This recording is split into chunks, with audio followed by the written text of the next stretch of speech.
Halo sahabat Kompas.com, selamat datang di Sporty edisi khusus untuk mengenang 1 tahun tragedi Kanjuruhan. 1 Oktober 2022 akan selamanya diingat sebagai salah satu hari terkelam, tidak hanya di sejarah sepak bola Indonesia, tetapi juga di sejarah sepak bola dunia. Peluit akhir wasit pada pertandingan antara dua tim tetangga Jawa Timur, Arema Malang dan Persebaya Surabaya, memulai suatu rangkaian peristiwa yang pada akhirnya akan menyebabkan jatuhnya 135 korban jiwa. Tragedi Kanjuruhan merupakan suatu kejadian memilukan yang tanpa bandingnya di sepak bola Indonesia. Sampai sekarang, keluarga dan orang-orang terdekat dari mereka yang ditinggalkan masih terus berupaya dan berjuang mencari kebenaran dari apa yang terjadi pada malam hari tersebut. Berbagai aksi telah dilancarkan, tetapi keadilan itu sendiri belum terlihat. Nah, telah hadir bersama saya dan Feril Dennis pada hari ini adalah beberapa keluarga korban tragedi Kanjuruhan, Pak Daniel, Mas Rizal. Selamat datang, terima kasih telah meluangkan waktunya. Selamat malam. Ya, dan juga hadir Mas Andi Muhammad Rezaldi, Wakil Koordinator Kontras. Selamat datang Mas, selamat Andi. Dan juga Bang Daniel Alexander Siagian, Direktur LBH Pos Malang. Ya, selamat malam, Bang Firzi. Terima kasih telah hadir bersama Kompas.com pada hari ini. Ya, pertama izinkan tentu saja kami menyampaikan rasa belasungkawa dan rasa empati sedalam-dalamnya ya Pak dan Mas terhadap jatuhnya korban, terutama juga bagi teman-teman semua di Malang yang terpengaruh atas kejadian tragis ini. Mungkin pertama mungkin Bapak Daniel bisa menceritakan dulu Pak latar belakangnya juga Bapak dan mungkin anggota keluarga Bapak, maaf yang ditinggalkan kemarin. Ya, selamat malam semuanya. Ya. Saya Daniel Komanireng. Saya asalnya dari Flores, NTT.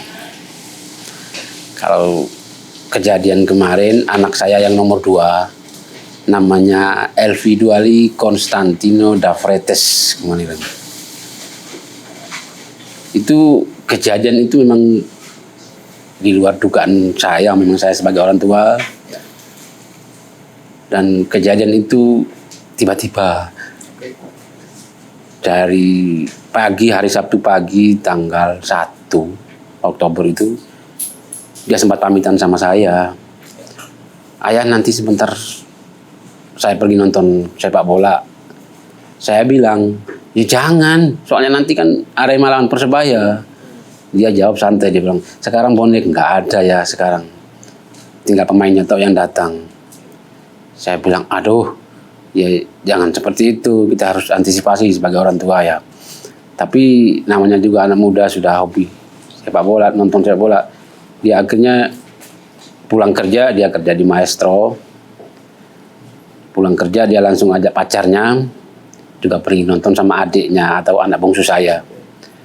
Mereka berangkat bertiga setelah pulang kerja jam 5 langsung berangkat, tapi mereka karena macet dalam perjalanan menuju Stadion Kanjuruhan, akhirnya sampai di stadion sudah berjalan pertandingan kira-kira 20 menit. Jadi selama perjalanan itu pun dia sempat ngomong sama adiknya, nanti kalau Mas sudah nikah, kamu nonton sama siapa? Dia bilang, ya sama Mas lah. Dia bilang, enggak Mas, sebentar lagi pergi menikah. Loh kok pergi menikahnya, itu yang saya juga waktu diceritakan adiknya begitu. Tapi ya namanya juga adiknya pasti dia pikir, wes memang mereka mau menikah waktu itu. Ketika sampai di Kanjuruhan terjadi babak pertama itu katanya memang biasa-biasa aja, seperti biasanya. Babak kedua sampai menit ke Persebaya unggul 3-2 ya itu. Itu mereka supporter Arema sudah nggak terima. Akhirnya mereka ada yang turun ke lapangan, tapi ya itu aparat yang menembakkan gas air mata itu ke tribun. Kenapa nggak mereka yang turun aja ditembak itu loh. Yang di tribun itu kan banyak anak kecil, perempuan, banyak. Ya yang kita sesalkan tuh kenapa kok bisa sampai seperti itu, padahalnya kalau kita ambil dari pernyataan FIFA bahwa nggak boleh bawa gas air mata itu ke dalam stadion. Tapi itu sudah terjadi. Lalu kita hanya bertanya-tanya, dan dari situ terjadinya memang tragedi yang luar biasa. anak saya yang kecil selamat dari kematian itu ya. Tapi dia pernah ditindih sama laki-laki besar 2. Di bawahnya dia itu ada satu ibu yang gendong anaknya. Dia minta tolong, "Mas, tolong aku." Tapi anak saya jawab, "Ibu, aku juga sudah nggak kuat, kita ini sudah pasrah sudah. Soalnya dari atas banyak orang besar semua tindih saya." Dia cuma tahan tangannya di bawah. Kemudian dia lihat ibu itu sementara gendong anaknya. Dia bertahan supaya jangan sampai tindih anak itu. Tapi setelah itu dia bilang, "Anak saya sudah meninggal. Kalau nggak tolong saya meninggal, siapa yang gendong anak saya bawa pulang?" Gitu. Sampai anak saya yang kecil itu juga ikut menangis. Saya bilang, "Aduh Bu, kita sabar, kita sebentar lagi juga pasti selamat." "Tapi aku sudah nggak kuat Mas," bilang gitu. Ibu itu ngomong. Lalu pas anak saya angkat muka begini, lihat tentara 2. Lalu dia langsung ngomong, "Pak, Bo, tolong aku apa? Oh, aku sudah nggak kuat Pak. Kaki saya sudah diinjak sampai patah ini rasanya." Akhirnya tentara 2 itu angkat yang badan besar 2 di atas dia itu, lempar ke belakang, langsung tarik anak saya juga enggak ini. Tapi karena memang mau nolong banyak orang, sudah dalam kan panik, dia juga lempar anak saya ke depan tempat kosong, tapi matanya ini sempat tatap di tangga tribun itu. Dan memang berdarah. Kemudian kakinya itu dia seret karena sudah bengkak diinjak. Gitu. Lalu pas dia sudah tempat kosong itu, dia lihat masnya itu sudah ada di bawah. Lalu pas mereka putar mau cari pintu keluar, pintu sudah tertutup. Nah, waktu pas anak saya seret kakinya ketemu masnya bilang, "Kamu di sini aja." Lalu masnya itu lihat pacarnya itu sudah kena semprotan gas air mata itu, megap-megap karena dia punya bawaan penyakit asma, sesak gitu. Sudah nggak kuat jalan, akhirnya banyak orang yang lari untuk menyelamatkan diri, dia masuk ke dalam untuk nolong dia punya pacar. Ternyata mereka 2 nggak selamat. Waktu dia gendong, dari belakang dorong, diinjak. Anak saya yang kecil itu tahu, cuma panggil Mas gitu aja. Kemudian pas secara akhir mungkin anak saya yang almarhum dengar panggil Mas itu, dia langsung bilang, "Ayah Ibu, Vili berangkat." Anak saya namanya Elvi, 2 hari panggilannya Vili. "Vili berangkat," bilang gitu. Lalu ya sampai anak saya yang kecil itu akhirnya dia sudah nggak lihat lagi kan kaki banyak sudah injak. Dia itu langsung dia mundur, selamatkan dirinya. Waktu dia lari keluar pun masih ditembak gas air mata sampai keluar stadion, lari ke musola itu juga masih tetap ditembak. Dia sampai lari ke musola, sembunyi di musola. Berarti berapa jam tuh terjebak di stadion yang anak yang kecil? Ya dia nggak jelas berapa lama, tapi dia bilang dari kejadian itu jam 10 lebih ya. Jam 10. Ya itu sampai dia keluar itu sudah jam 1. Jam 1 dia keluar, langsung dia masuk lagi, kan sudah sepi. Langsung dia keluar lagi, dia lihat mayat itu berkelimpangan kayak ikan ikan asin gitu jual itu ya. Mayat bertebaran. Itu lokasinya di pintu berapa Pak anaknya ketika itu? Waktu itu larinya kan cuma ke pintu 8 aja ya waktu yang terbuka itu. Soalnya pintunya lain sudah tutup. Itu pun karena ada yang dorongan dari luar gitu loh, baru buka pintunya itu. Akhirnya ya banyak yang lari keluar tapi tabrak. Sesudah mau keluar sana, pintunya tutup lagi. Mau balik sudah dari belakang dorong gitu. Akhirnya ya anak saya tunggu sampai reda selesai. Dia pergi lihat mayatnya itu, masnya itu dia lihat, tapi sudah nggak ada. Yang ada itu pasukan berbaju jaket rompi kuning itu, orang itu dan ambil angkat mayat itu. Dia lihat satu persatu sampai ditemani saudara saya juga. Dia bilang, "No, kamu cari anak saya namanya Reno." "No, cari siapa?" Mas tadi di sini jatuh," bilang gitu sama Mbak, sama pacarnya dia. Dia peluk mereka 2 meninggal saat berpelukan juga. Lalu itu ngomong, "Masmu tadi dibawa ke rumah sakit sudah." "Rumah sakit mana?" "Nggak tahu tadi, pokoknya taruh di mobil langsung berangkat." Gitu. Akhirnya dia keluar tunggu di luar. Istri saya telepon, "No, kamu di mana?" Pertama telepon nggak diangkat karena dia ketakutan mau jawab gitu loh. Tapi dia besarkan hatinya, saya harus angkat telepon nanti ibu istri saya juga punya riwayat penyakit juga, takut dia shock gitu. Akhirnya ditanya, "Kamu di mana?" "Aku di parkiran Bu," bilang gitu. "Loh Mas, kok ditelepon kok HP-nya berdering tapi nggak diangkat?" Aman. Dia ngomong begitu supaya menguatkan hati ibunya gitu. aman, aman. Lalu Mbak, aman mereka berdua kok, bilang gitu. Oh kamu sendiri di mana ini? Di parkiran, nunggu di sepeda.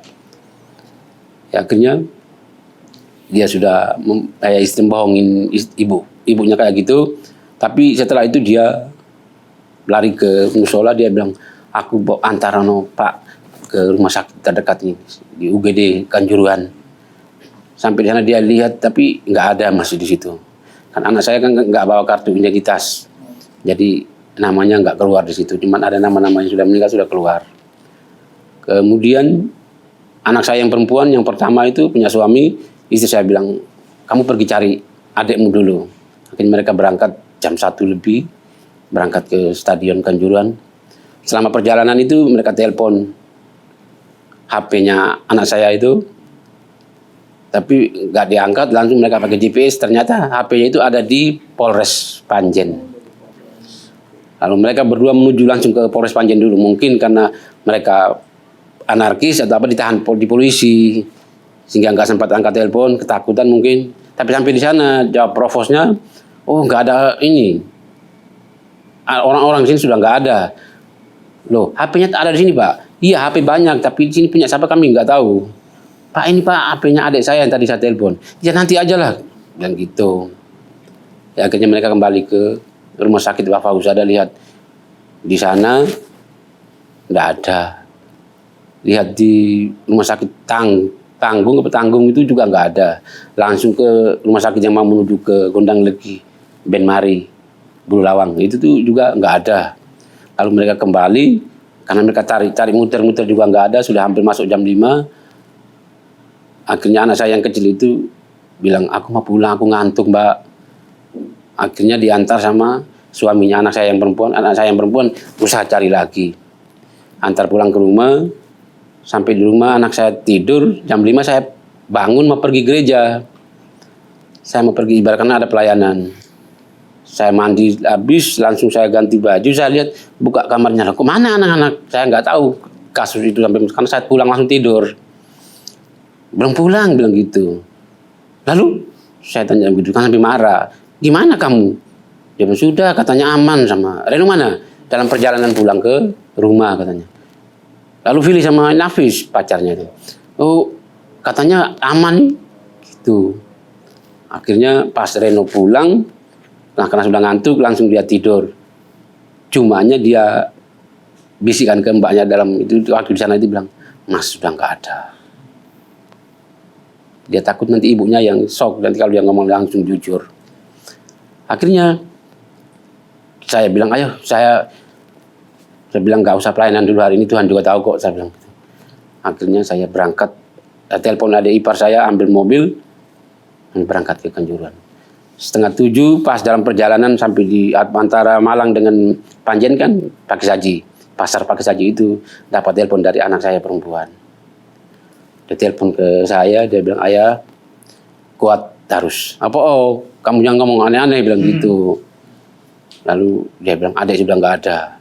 Loh kamu sudah ketemu? Sudah. Di mana? Di UGD Kanjuruhan.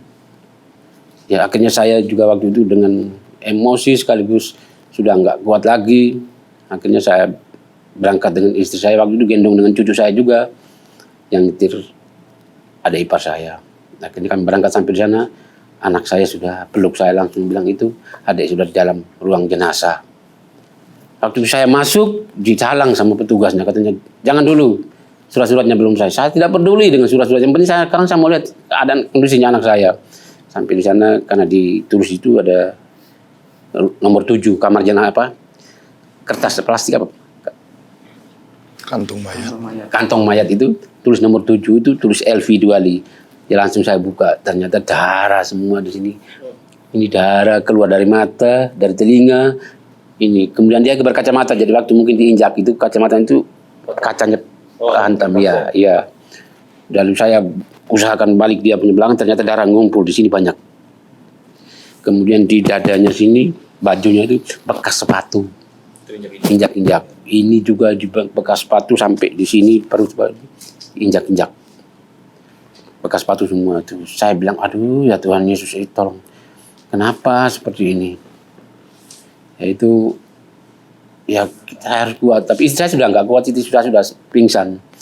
Akhirnya ya kita urus semua surat-suratnya, administrasi semua habis. Saya minta ambulans untuk Pak tolong bawa mayatnya kembali ke Malang dulu, Malang Kota. Terima kasih Pak Daniel ya atas ceritanya, sangat mengharukan sekali. Mungkin kalau dari sisi Mas Rizal ada juga ya di pertandingan itu. Mungkin Mas Rizal, saya pengen tanya di titik mana mungkin Mas Rizal itu ketahuan akan situasi akan lebih memburuk dan beda dari biasanya. Pada titik apa mungkin Mas Rizal di sana bisa tahu? Di waktu pertandingan selesai itu biasanya itu pintu itu kalau menit 85 itu biasanya udah terbuka sih. Dan kita waktu itu emang nunggu dulu, emang nunggu di situ, emang nunggu. Dan daripada kita desak-desakan mau keluar. Nah, waktu itu langsung ada salah satu itu oknum atau supporter kita juga nggak tahu. Itu turun ke lapangan.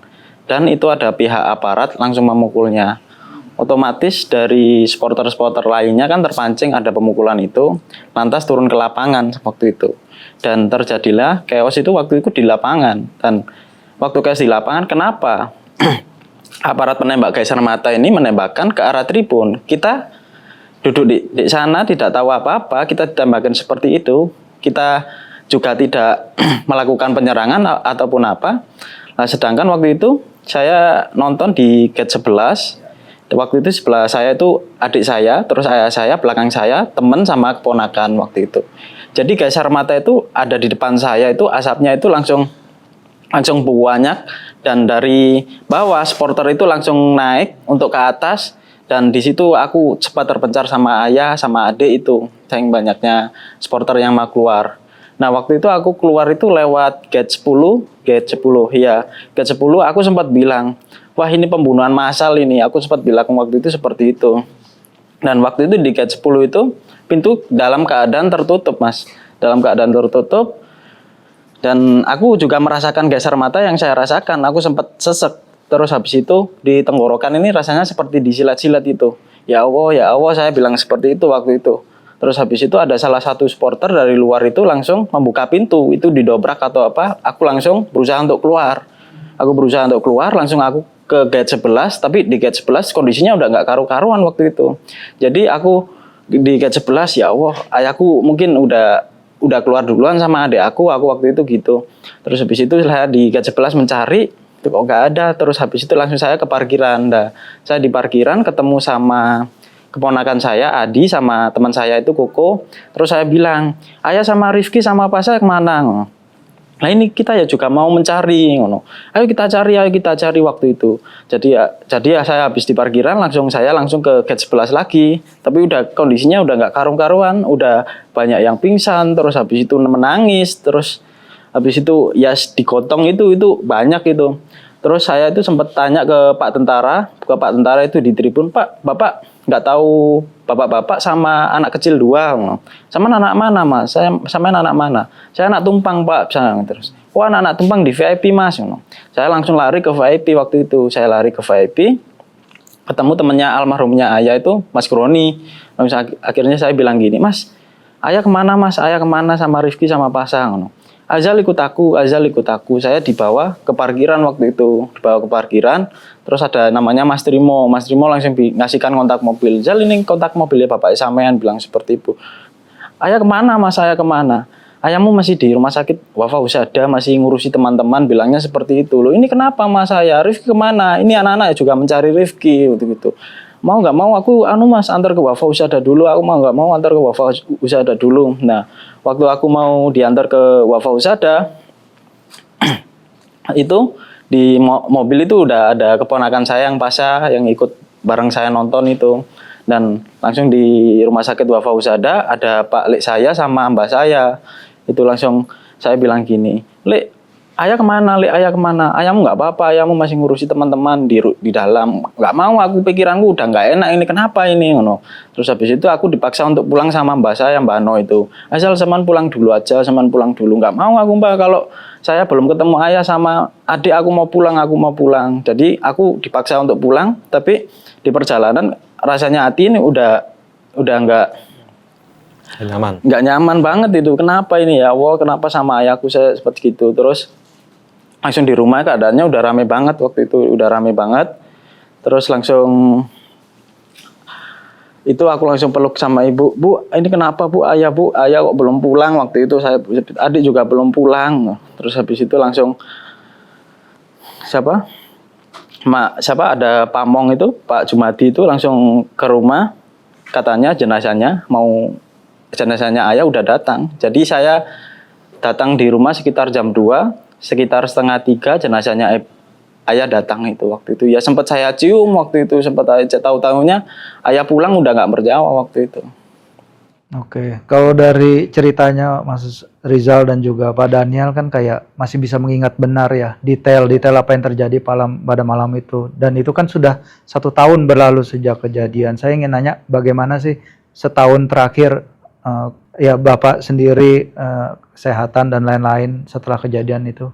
Untuk saya sebagai orang tua yang sudah kehilangan anak pasti terus merasa kok bersalah ya, pernah saya tegur begitu. Tapi adiknya itu yang sampai sekarang itu trauma pun masih tetap. Dia masih sekolah SMK kelas 2. Kadang ibu gurunya telepon, Bapak Reno ini menyendiri terus dan menangis gitu.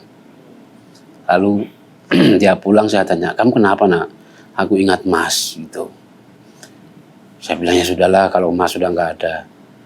Ya akhirnya saya juga makin kuat karena kita harus tempuh jalur hukum.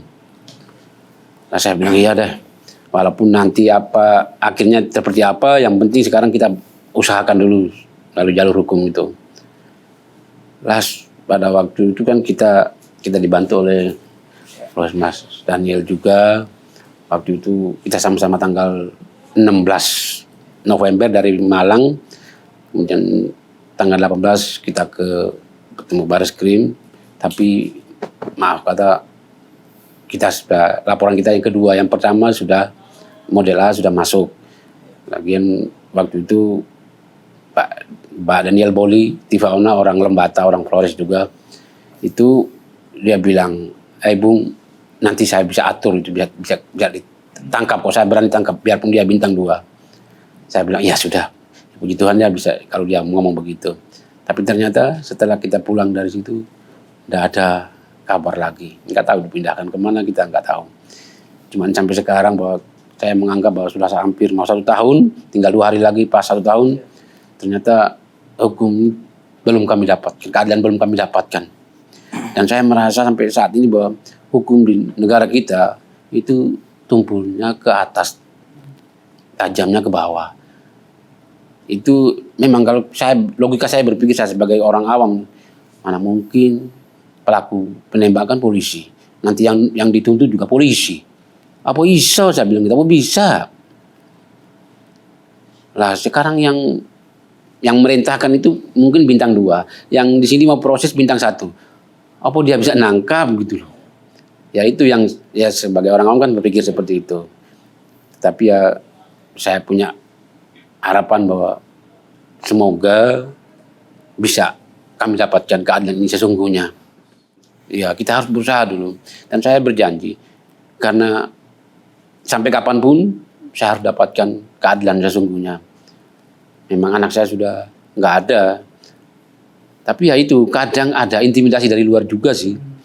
Yang bagaimana kalau perkara ini bisa dihentikan, kasus ini dihentikan saja. Nanti kita kasihkan ini.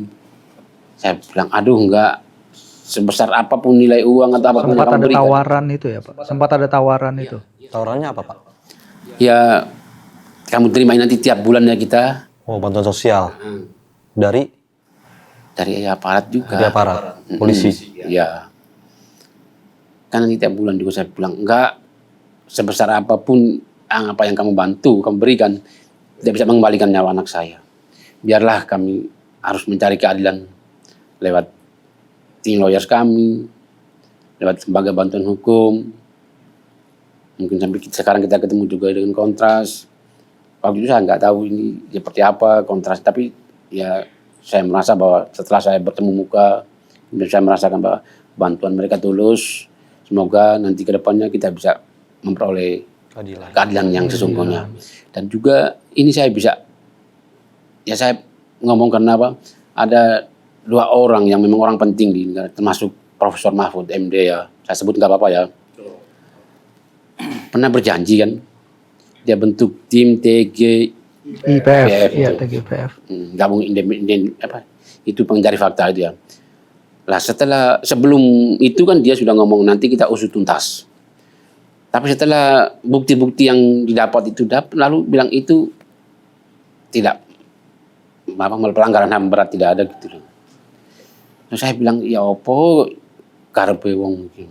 Itu yang pertama. Yang kedua, tanggal 5 Oktober waktu Presiden Jokowi sendiri ke Rumah Sakit Umum Saiful Anwar, ketemu dengan kami para keluarga korban tragedi Kanjuruhan itu, ngomong usut tuntas. Makanya sampai sekarang saya ingat saya ingat Pak Jokowi ini gimana janjinya itu. Kok diam aja gitu loh, sudah hampir 1 tahun ini tragedi ini terjadi. Tapi kok diam saja, di mana janji Bapak untuk tuntaskan ini. Ya itu yang saya merasa sampai sekarang ya nggak ada apa-apa, kok seolah-olah hilang begitu aja. Oke Pak. Kalau tadi kan Pak Daniel udah bilang soal ya pendampingan yang sangat penting dari LBH dan juga dari Kontras. Mungkin Mas Andi dan juga Bang Daniel bisa jelaskan sejauh mana proses hukum, kan ini udah cukup lama juga ya berita ini nggak naik, udah setahun berjalan dan mungkin beberapa bulan terakhir ya proses hukumnya sudah berjalan, tapi pengen tahu aja sampai di mana proses yang sekarang berjalan. Oke, untuk proses hukum yang sudah berjalan ini terhadap 5 tersangka, yang 5 terdakwa, ini sudah sampai tahap putusan kasasi 20 beberapa waktu yang lalu, minggu yang lalu. Namun di antara itu juga ada berbagai kejanggalan dari mulai sebelum persidangan. Nah, proses hukum yang melalui berbagai kejanggalan tersebut itu mengindikasikan ada upaya untuk melokalisir kejadian peristiwa ini hanya sebatas kelalaian biasa ataupun kealpaan. Nah, berbagai proses hukum yang telah berjalan ini justru dia tidak mendapatkan gagal untuk dalam mengungkap suatu kebenaran.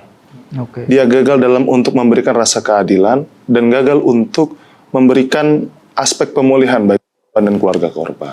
Kenapa? Bahwa dari proses hukum yang telah berjalan, Bang, itu ke-6 tersangka dan juga ke-5 terdakwa itu hanya didakwa dengan pasal 359 360 KUHP. Kelalaian mengakibatkan mati orang dan kealpaan mengakibatkan luka berat. Sedangkan pasal tersebut dengan ancaman hukuman yang ringan tidak bisa menyelesaikan tidak bisa menjelaskan secara keseluruhan yang terjadi di Kanjuruhan itu. Nah, yang kedua soal aspek hukumnya juga selama 1 tahun berjalan ini ada laporan yang diajukan oleh keluarga korban yang itu dilakukan pada tanggal 16 November 2022. Yang itu pada faktanya setelah 1 tahun kurang lebih ya ada tanpa ada kepastian undue delay pada tanggal 7 September kemarin laporan dilakukan oleh Mas Rizal sebagai keluarga korban di Polres Malang Kabupaten itu dihentikan penyelidikannya. Karena tidak memenuhi unsur sebagaimana di laporan model B, itu adalah ada beberapa unsur, pasal 338 KUHP tentang pembunuhan, pasal 30 dan juga beberapa unsur lainnya.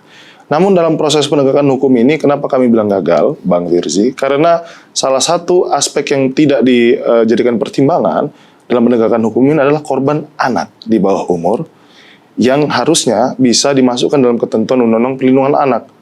Ada kekerasan terhadap anak mengakibatkan luka berat dan ada kekerasan terhadap anak mengakibatkan meninggal dunia. Mengingat, mohon maaf, 135 korban jiwa, ada 40 lebih anak di bawah umur. Yang salah satunya adiknya Mas Rizal. Begitu, selain daripada kasus yang lain. Kemudian proses penegakan hukumnya juga dirancang untuk gagal, ya kan? Karena dari mulai persidangan, jauh sebelum persidangan di PN Surabaya, ada beberapa kejanggalan. Salah satu kejanggalannya adalah tidak adanya rekonstruksi di Stadion Kanjuruhan.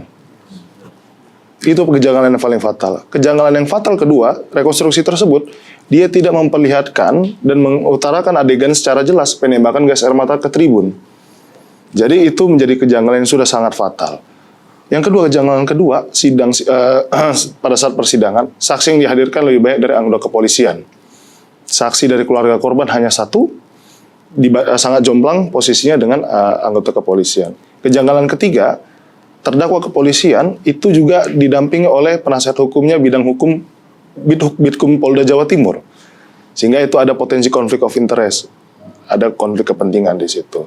Dan berbagai kejanggalan lainnya dengan rendahnya tuntutan dan juga putusan yang sangat rendah.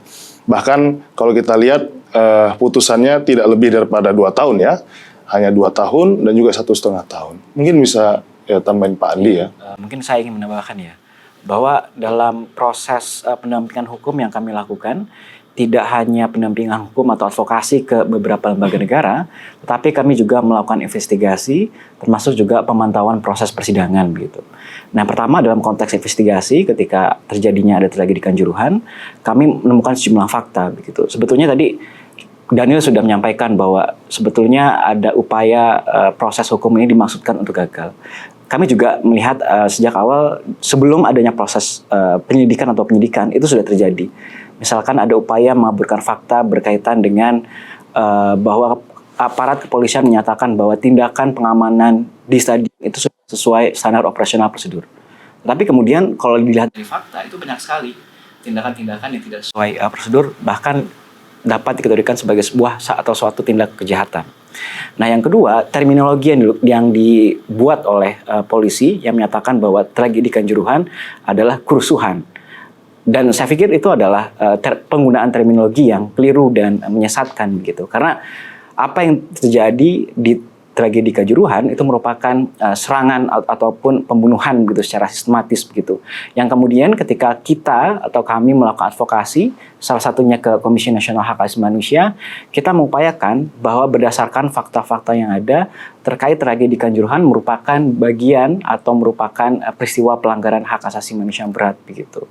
Baru-baru ini kami juga telah beraudiensi ke Komisi Nasional Hak Asasi Manusia dan kami menyampaikan berbagai keterangan saksi, korban dan juga bukti-bukti yang ada begitu. Dan selain itu soal proses persidangan tadi Daniel juga sudah menyampaikan begitu bahwa proses hukum yang dilakukan dimaksudkan untuk gagal. Kenapa kemudian kami menyatakan seperti itu? Karena ada berbagai aktor atau anggota yang sebetulnya bertanggung jawab secara hukum, tetapi tidak dilakukan proses hukum. Kami setidaknya mengidentifikasi ada 3 aktor level begitu dalam kasus ini. Pertama, aktor high level yang sampai sekarang tidak tersentuh. Yang kedua adalah aktor pengendali strategis, yaitu anggota kepolisian yang melakukan pengendalian terhadap anggota kepolisian yang melakukan penembakan gas air mata. Di lapangan berarti ya itu ya? Di lapangan. Termasuk juga anggota kepolisian yang langsung melakukan penembakan gas air mata di layer ketiga. Nah, sayangnya proses hukum hari ini yang dilakukan oleh aparat kepolisian hanya menyentuh layer kedua. Layer pertama yaitu aktor high level, aktor yang terakhir anggota kepolisian yang melakukan penembakan gas air mata tidak tersentuh hingga hari ini. Nah, ketidakadilan yang dialami oleh korban dan juga keluarga korban tidak hanya berkaitan dengan serangan yang dialami oleh korban, tetapi juga ketidakadilan atas proses hukum yang tidak dilakukan secara akuntabel dan juga profesional. Berlapis ketidakadilannya ya? Iya. Betul. Kalau federasi harus termasuk nggak harusnya? Iya, kalau kita berbicara soal misalkan PSSI begitu, sebetulnya kan investigasi yang dilakukan oleh pemerintah misalkan dengan membentuk tim gabungan independen pencari fakta begitu, termasuk Komnas HAM dan juga LPSK dan sebagainya. Nah, mereka kan ketika melakukan investigasi, mereka mengeluarkan rekomendasi. Salah satu institusi yang bertanggung jawab adalah PSSI begitu. Tetapi sayangnya rekomendasi yang dikeluarkan baik TGIPF maupun Komnas HAM itu tidak ditindaklanjuti sebagaimana mestinya. Yang hasil temuannya itu ya, hasil temuannya ya. Kalau menurut Mas, dari hasil temuan itu apa yang ada mismatch-nya dari fakta yang terjadi atau ada apa menurut Mas Andi sendiri? Iya, kalau dari berbagai temuan yang ada, tentu banyak sekali fakta-fakta yang kami dapatkan dan kemudian ketika kami sampaikan kepada publik bahwa fakta-fakta itu memang telah menegaskan terjadinya adanya serangan atau pembunuhan yang kemudian menimbulkan banyak korban jiwa maupun luka begitu.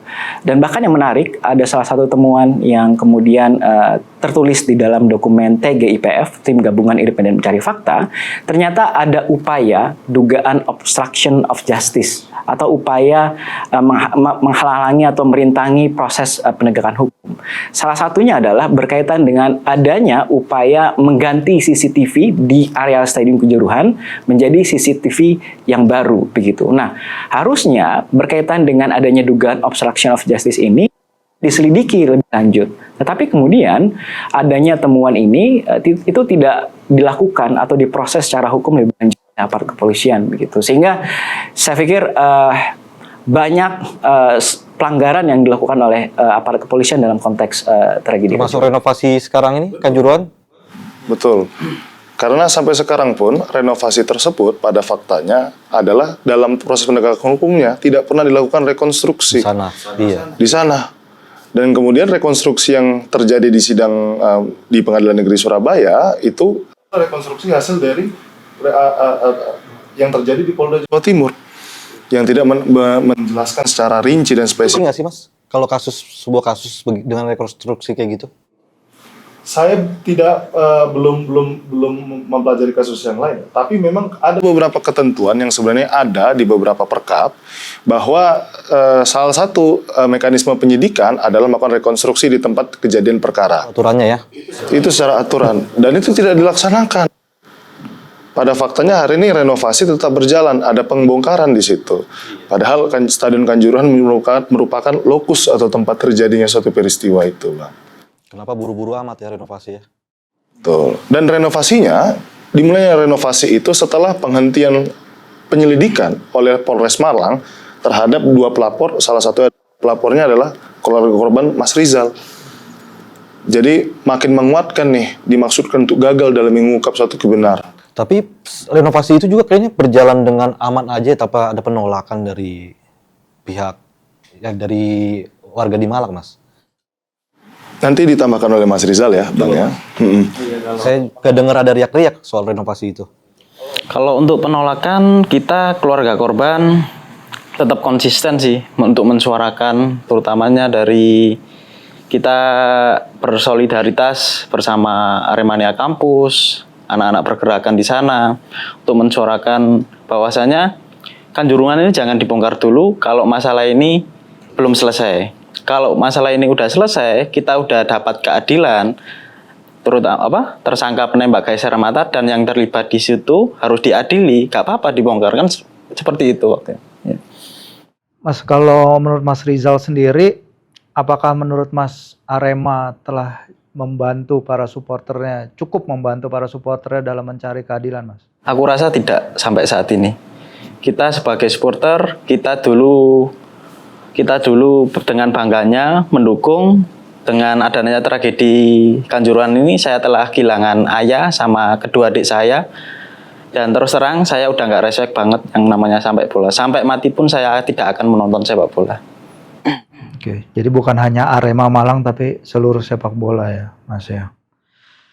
Oke, mungkin ya itu juga ya, saya mau nanya berikutnya. Apa tadi kan udah dibilang betapa hasil-hasil pengadilan, vonis yang dijatuhkan oleh negara dan lain-lain itu jauh dari rasa keadilan. Menurut saya pengen nanya, menurut Mas Rizal, apa sih dampaknya tuh secara psikologis terpaksa menerima keputusan seperti itu tuh, Mas? Kalau saya juga merasakan sebagai keluarga korban yang telah kehilangan tulang punggung keluarga dan kedua adik saya yang masih kecil-kecil yang masa depan mereka masih sangat panjang ya Mas. Ya saya telah kehilangan kebahagiaan saya yang saya rasakan bersama ibu saya. Dan mungkin untuk itu saya ya tetap berjuang di jalur keadilan ini sesuai cita-cita bangsa Indonesia setelah merdeka, hidup adil dan beradab, bangsa luhur bermartabat, adil dulu. Keadilannya seperti apa Mas yang Mas inginkan, Mas? Keadilannya seperti ini Mas, keadilannya ya aktor penembak gas air mata dan provokator oknum yang terlibat di Stadion Kanjuruhan itu diadili seadil-adilnya, itu sih Mas. Ya. Kalau buat Pak Daniel? Kalau saya sampai kapanpun tetap akan saya perjuangkan keadilan ini. Dan tadi ditanyakan bahwa keadilan seperti apa, ya seperti jawaban Mas Rizal tadi, bahwa aktor-aktor yang melakukan penembakan itu dan siapa yang memerintah mereka yang terdapat dalam itu harus dituntut ya sesuai dengan hukum yang berlaku. Kan kemarin kan sudah ada 2 yang bebas. Kok pelaku penembakan kok bisa 2 yang lolos ya? Itu kan berarti kita merasa bahwa hukum tidak berjalan dengan baik di negara kita. Jadi di mata Pak Daniel dan Mas Rizal, negara dan pemerintah telah gagal memberikan rasa keadilan bagi para korban. Iya, masih. Oke. Mungkin kalau Mas Rizal mungkin emang lagi nggak melihat sepak bola ya, tapi faktanya setelah Kanjuruhan terjadi masih banyak kericuhan yang melibatkan supporter ya. Walaupun sekarang udah ada aturan tidak boleh ada supporter tandang dan lain-lain. Menurut Mas Rizal, apakah ini tanda bahwa ya kita tuh sebagai culture supporter kita memang belum, ya walaupun penyebabnya beda ya ketika apa yang terjadi di Kanjuruhan dan kericuhan yang terjadi melibatkan supporter akhir-akhir ini. Apakah bagaimana Mas melihatnya? Ya untuk kalau yang di Malang itu ada supporter yang dipecah belah seperti itu. Ya kalau saya sih saya lebih respect untuk anak-anak yang mensuarakan di jalur keadilan itu dan ya. Oke, selama setahun ini sudah lewat banyak perjuangan yang sudah dilalui juga Mas. Tapi tentu tidak akan menyerah sebelum keadilan itu akan tercapai ya. Terus kapanpun itu. Apakah mungkin ada titik di mana seorang aktor mengakui atau seseorang minta maaf di mana Mas dan Bapak akan mencapai titik legowo, ikhlas? Salah satunya adalah mereka datang minta maaf ke Mereka itu siapa Pak? Mereka itu? Iya, siapa yang mereka pelaku itu. Dan yang terlibat di sana mengakui bahwa mereka ini menembakkan gas air mata dan seolah-olah kan mereka juga tidak mengakui waktu menembakkan ke arah tribun. Waktu persidangan di Surabaya, mereka kan bilang katanya tidak menembakkan di tribun waktu itu. Kan sangat tidak transparan terhadap masyarakat. Kan gimana ya Mas? Namanya masyarakat kan taunya kalau pertandingan antara Arema FC dan Persebaya itu yang adalah kerusuhan antara supporter Arema sama Persibaya, tapi tidak seperti itu, ya. Dan di sana pun supporter Persibaya kan tidak ada di sana, tidak ada yang nonton waktu itu, seperti itu. Oke, mungkin kalau dari sisi Kontras Mas Andi, apa sih yang menjadi ya target atau tujuan akhir dari Kontras sendiri dalam mendampingi para korban tragedi Kanjuruhan ini? Ya tentu Kontras, LBH Pos Malang dan juga berbagai organisasi masyarakat sipil lain yang melakukan pendampingan terhadap keluarga korban, tentu kita akan terus menuntut keadilan kepada negara begitu, utamanya berkaitan dengan akuntabilitas hukum atas berbagai aktor yang terlibat dalam peristiwa ini. Sebetulnya berkaitan dengan tragedi Kanjuruhan itu bukan persoalan bisa atau tidak, tapi persoalannya adalah mau atau tidak dari negara begitu. Karena kalau kita melihat dari infrastruktur aparat penegak hukum yang ada, itu memungkinkan untuk dapat menyentuh aktor yang lebih tinggi. Tapi persoalannya saat ini adalah ketidakmauan dari negara untuk mengusut kasus ini secara tuntas. Langkah strategisnya apa Mas kalau ini sampai lambat atau deadlock? Ya, tentunya kami akan terus mendorong dan juga melakukan advokasi ke berbagai lembaga negara, utamanya adalah Komisi Nasional Hak Asasi Manusia. Karena jika dilihat dari berbagai fakta-fakta yang ada, ini memenuhi adanya unsur-unsur kejahatan kemanusiaan begitu. Yang kemudian perlu bagi Komisi Nasional Hak Asasi Manusia melakukan penyelidikan dalam mekanisme kasus pelanggaran hak asasi manusia berat sehingga dapat diadili melalui mekanisme pengadilan hak asasi manusia. Mungkin Daniel bisa. Selain itu juga bahwa yang kami harapkan dalam upaya advokasi ini adalah pemenuhan terhadap hak korban atas kebenaran, atas keadilan dan juga atas pemulihan. Dalam aspek penegakan hukum yang berkeadilan itu menjadi salah satu tujuan strategis dari penuntasan kasus ini. Selain itu bahwa pemenuhan rasa keadilan juga itu tidak bisa didikotomikan antara aspek yudisial dan juga non-yudisialnya. Mungkin itu Bang untuk melengkapi Kalau dari pemulihannya jalan nggak Mas? Sejauh ini mungkin bisa dilegitimasi di keluarga korban untuk aspek pemulihannya juga berjalan di tempat. Berjalan di tempat. Itu cuma dari kapan Mas periodenya? Dari kejadian sampai berapa bulan aja? Kalau nggak salah ya Mas Rizal ya, itu hanya terjadi di bulan Oktober dan November aspek pemulihannya. Oktober dan November. Sebulan. Ya, 2 bulanan. 2 bulan. Ya itu anak saya juga kan kena masih trauma ya waktu itu kan dia mereka datangkan psikiater untuk bisa ini ya. Tapi ya itu cuma berjalan cuma 2 bulan itu sampai November itu. Akhirnya nggak ada lagi.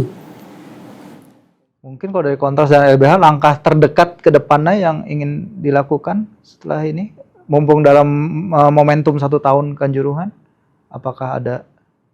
Ya, yang jelas langkah terdekat yang sudah dilakukan selain audiensi dengan Komisi Hak Asasi Manusia adalah kita melakukan bahwa seharusnya aparat penegak hukum dalam hal ini Barreskrim Mabes Polri itu dapat dan harus mengambil alih pengembangan penyelidikan yang dalam hal ini masih mandek ataupun masih berjalan di tempat ya terhadap keterlibatan pelaku aktor lain.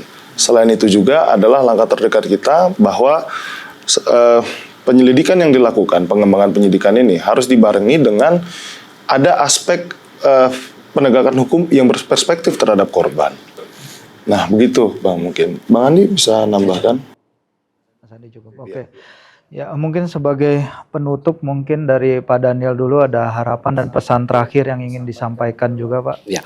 Terkait 1 Kalau tahun saya ini. ada 3 ya yang saya pesankan bahwa yang pertama Profesor Mahfud MD, janjimu tolong dipenuhi Pak untuk usut tuntas ini. Kemudian yang kedua Pak Presiden sendiri, Bapak Haji Jokowi, pernah tanggal 5 ke Rumah Sakit Umum Saiful Anwar ya. Beliau berjanji bahwa akan usut tuntas setuntas-tuntasnya begitu. Jadi saya minta Pak Presiden tolong apa yang sudah Bapak janjikan itu tolong lanjutin gitu. Kemudian yang ketiga Ketua Umum PSSI. Arema FPI dari bawah naungan PSSI.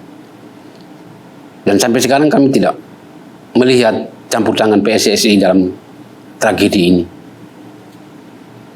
Untuk Pak Erick Thohir, tolong Pak. PSSI ini maju juga karena ada Arema juga sih. Itu ya. Ya, untuk harapan saya untuk kepada yang terhormat Bapak Presiden Joko Widodo, mana janji Bapak waktu bilang di rumah Syekh Saiful Anwar ingin mengusut tuntas tragedi Kanjuruhan ini Pak. Kita mohon bantuan dari Bapak. Bapak sudah berjanji kepada keluarga korban semuanya. Dan untuk harapan saya meminta untuk elemen-elemen masyarakat semua tanggal 1 Oktober diperingati sebagai hari duka sepak bola nasional. Ya. Oke. Ya, Denis ada. Ya. Terima kasih sekali waktunya ya, Pak Daniel, Mas Rizal, Bang Daniel juga Mas Andi. Begitu adalah edisi spesial Sporty, spesial 1 tahun tragedi Kanjuruhan, sahabat kompas.com. Tentu kita mendoakan agar tagar usut tuntas tidak hanya bergema di media sosial, tapi juga dilaksanakan sepenuhnya dan agar keadilan juga ditemukan bagi para korban dan keluarga korban tragedi Kanjuruhan. Karena kita tahu tidak ada sepak bola seharga nyawa. Terima kasih.